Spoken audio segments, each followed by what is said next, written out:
Hey, have you ever walked past a really cool mural or popped into a small art gallery and just thought, how did this even get here?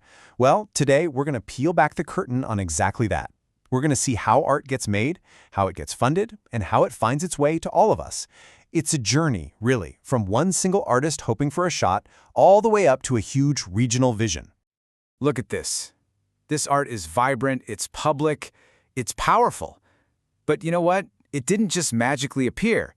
It's the end result of this whole system, this whole ecosystem. And that's what we're going to map out today, from the ground up. All right, so let's start at the very beginning, the most fundamental level. We're talking about the individual artist. You know, they've got the talent, they've got the portfolio, the passion, but what they really need is a chance for someone to see their work. So yeah, how does that actually happen? I mean, if you're a photographer or a painter, what's your first step to get your art out of the studio and into a real gallery? Well, a lot of the time, it starts with this thing called a call for entry. It's pretty much what it sounds like. It's a formal invitation from a gallery saying, hey artists, send us your stuff. It's basically the art world's version of a job application. So to make this feel real, let's look at an actual example.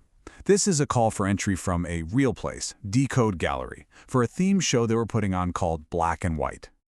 And these things are super specific. They lay out everything. The theme is black and white photography. It's open to everyone, amateurs and pros. The juror, that's the person making the call, is the gallery's founder. You've got your deadline, and then there are these really important details, like the gallery handles all the printing, which is great. But here's the big one. A 50% commission on any piece that sells. That's a huge part of how a gallery like this keeps the lights on. Oh, and there's one more number you got to know about. $40. That's the entry fee just to submit 5 of your photos for consideration. And that's the reality for a working artist, right? It can get money just to get your foot in the door. So that kind of brings up a question, doesn't it? How do small, independent galleries like Decode that rely on entry fees and commissions actually survive? Who's helping them? Okay, let's zoom out one level. And the answer, a lot of the time, is an organization like this, an arts commission. Think of it as a government agency, usually at the state level, whose entire job is to help the creative economy grow. They do it through funding, through support. Really, they're like the gardeners of the entire arts landscape. And for the region we're looking at today, that foundational support comes from the Indiana Arts Commission, or the IAC for short. They're the state agency making sure that creativity strengthens communities all across Indiana. And what they do is way more than just writing checks. I mean, yeah, they provide project support, but they also run programs for creative entrepreneurs, they offer training, they provide resources. The whole point is to build a support system that actually reaches every single county in the state.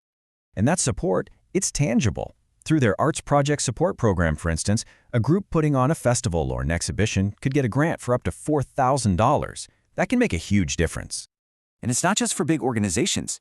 Through a program they call OnRamp, an individual artist can apply for up to $2,000 to help build their own creative business. That's direct fuel for the creative economy, right there. Okay, so we've got individual artists and we've got a state agency providing support, but how does all that energy and money get focused into a real strategy for a specific community? All right, let's zoom out one last time to the highest level, the regional vision. This is where something like a regional plan comes in. We're looking at the South Bend Elkhart Regional Arts and Culture Plan, and their ambition is right there in the open, to take the region's art scene from just being great to being exceptional. This is about planning for serious long-term growth. And we're not talking about a tiny area here. This plan covers 3 counties. It's over 1,300 square miles with more than 500,000 people living there.